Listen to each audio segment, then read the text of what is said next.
Media మిత్రులందరికీ నమస్కారం. నేను మీ సంపత్ నాయక్ని. గత 15 ఏళ్ళుగా మీ మీడియా వారు చూస్తూనే ఉన్నారు ఎటువంటి ఉద్యమాలు చేస్తున్నామో. ముఖ్యంగా గత కొద్ది రోజులుగా మంగ్లీ గారి వ్యవహారం మొత్తం మీరు చూస్తూనే ఉన్నారు. ముఖ్యంగా మంగ్లీ గారి పైన మేము ఇవాళ ఇక్కడికి ఎందుకు రావడం జరిగిందంటే, మంగ్లీ గారి పైన పంజాగుట్ట పోలీస్ స్టేషన్లో A5గా కేసు నమోదు చేయడం జరిగింది. అసలైన విషయానికి వస్తే అనేక పేద బిడ్డలవి కేసు ఏంటిదంటే, అనేక పేద బిడ్డలవి, అది ఎవరైనా కావచ్చు.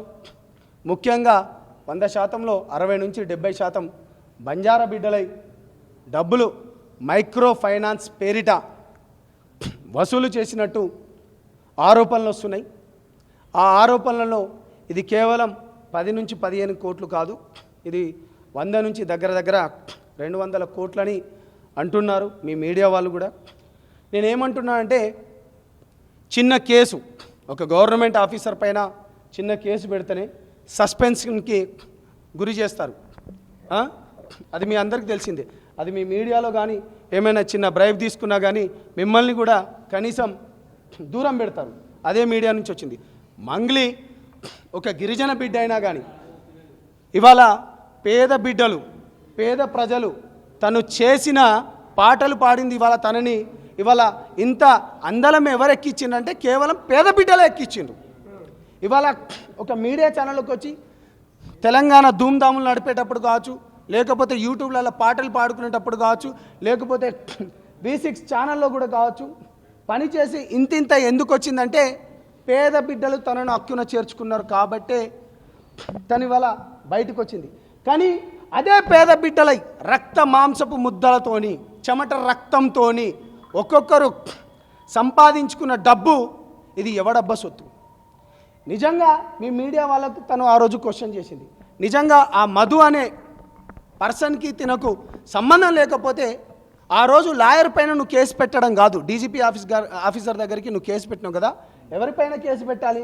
మధుగారి పైన కదా నువ్వు కేసు పెట్టాలి. మధుగారు కదా నిన్ను వాడుకున్నాదని చెప్పింది. నువ్వు మధుగారి పైన కేసు పెట్టావా? ఎప్పుడు పెట్టావు?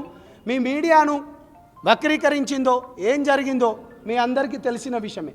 మేము ఒకటే అంటున్నాం, ఇందులో నిజాలు బయటికి రావాలి, పేద బిడ్డలకు న్యాయం జరగాలి.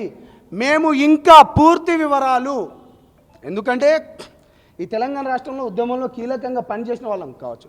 ఇవాళ తను మా గిరిజన బిడ్డ అయినా సరే మేము వెనుక వేసుకోవడం రాలేదు. మేము ఎక్కడ వెనుక వేసుకున్నాము, నీతి నిజాయితీ ధర్మంతో ఉన్నాం కాబట్టి.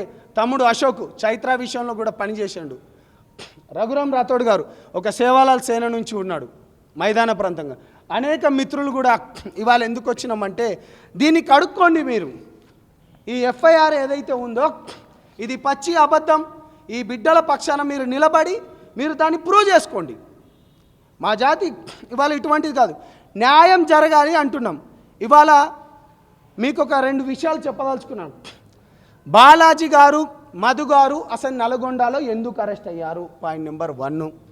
ఆ ఎస్పీ ఎందుకు, అక్కడున్న గౌరవనీయులైన ఎస్పీ ఎందుకు అరెస్ట్ చేయబడ్డాడు? వాళ్ళకు 3 నెలల సమయము మధు గారికి ఎందుకు ఇవ్వబడ్డది? ఆ మధు గారికి ఇవ్వబడ్డ తర్వాత తను జైలుకి ఎందుకు పోవడం జరిగింది? బాలాజీ గారితో పాటు మధు గారు కూడా ఎందుకు జైలుకి ఇవ్వబడ్డది? అసలు మంగ్లీ గారికి మధు గారికి సంబంధమే లేదంటున్నది కదా. ఈ వివరాలు మేము కొద్ది రోజులలో మీకు తెలుపుతాం. పూర్తి డేటా, ఇటు దేవరకొండ కావచ్చు, ఇటు మాల్ కావచ్చు, ఇటు మల్లెపల్లి కావచ్చు, ఇటు కర్నూలు డోన్ కావచ్చు, లేకపోతే కర్ణాటకలో అనేక పేద బిడ్డలై ఇవాళ ఎవరు ఈ పేద బిడ్డలై రక్తమాంసం కాదా?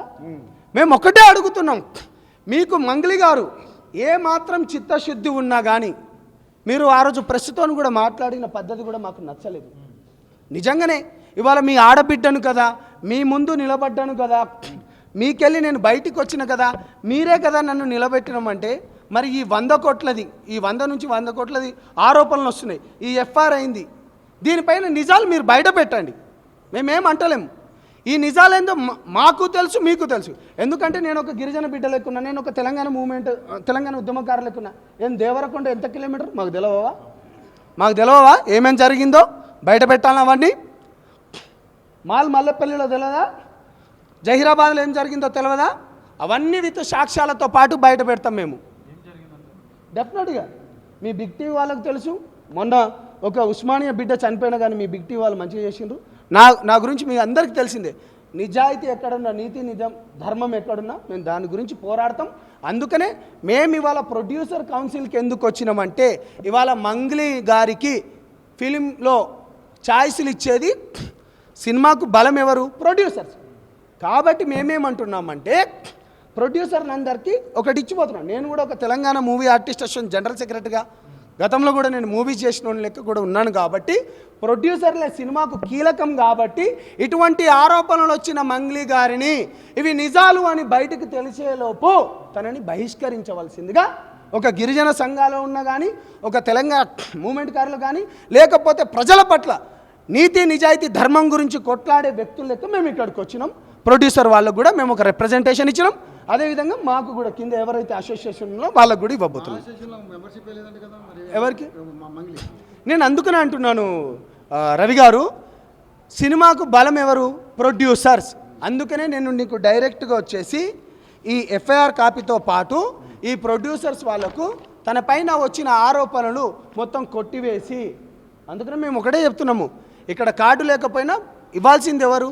ప్రొడ్యూసర్స్ కదా, అవకాశాలు ఇవ్వాల్సింది ప్రొడ్యూసర్. అందుకనే మేము డైరెక్ట్ ప్రొడ్యూసర్ గారికి వచ్చేసి ఈమె నిజమని, ఎందుకంటే మేము కొట్లాడేది పేద బిడ్డల గురించి. పేదలకు నువ్వు నిజంగా న్యాయం చేయి, బయటికి రా, మీతో పాటు మేము కూడా ఉంటాం. అంతే తప్పించి విక్టిమ్ కార్డు వాడకండి, దయచేసి విక్టిమ్ కార్డు వాడకండి. బంజారా అంటేనే నీతి నిజాయితీ ధర్మం గురించి కొట్లాడటం. మాది లకీసా బంజారా లేకపోతే శివాలాల్ మహారాజ్ వారసులం. మేము ధర్మం గురించి కొట్లాడతాం. మేము ఏమంటున్నాం అంటే ఒకటే, ఆ మోసపోయిన బిడ్డలలో మెజారిటీ పర్సెంట్ కూడా 60 నుంచి 70% బంజారా బిడ్డల డబ్బులే కదా. ఇవాళ నువ్వు విక్టిమ్ కార్డు వాడనవసరం లేదు కదా. అంటే నువ్వు ఇలా హత్య చేసి ఒకవేళ ఆరోపణలు వస్తే అది కాదు అనే నిజమేది దాంది వస్తారు. ఇవాళ వాళ్ళు కూడా అందరూ మల్లెపల్లి, దేవరకొండ, లేకపోతే డోన్ కానీ, కర్నూలు కానీ, కర్ణాటక నుంచి కానీ వచ్చేటోళ్ళు నాకు అప్రోచ్ అవుతున్నారు. బట్ ఏంటంటే ఫస్ట్ ఇక్కడ మూలాలు ఎక్కడి? మొన్న తను మాట్లాడుకుంటుంటే నేను గత 30 రోజుల నుంచి నేను మొత్తం నష్టపోతున్నాం. ఎందుకు వచ్చిండ్రు? ఎట్లా మాట్లాడుతారు? ఇలాంటి మరిన్ని వీడియోల కోసం మా యూట్యూబ్ ఛానల్ను లైక్ చేసి సబ్స్క్రైబ్ చేసుకోండి.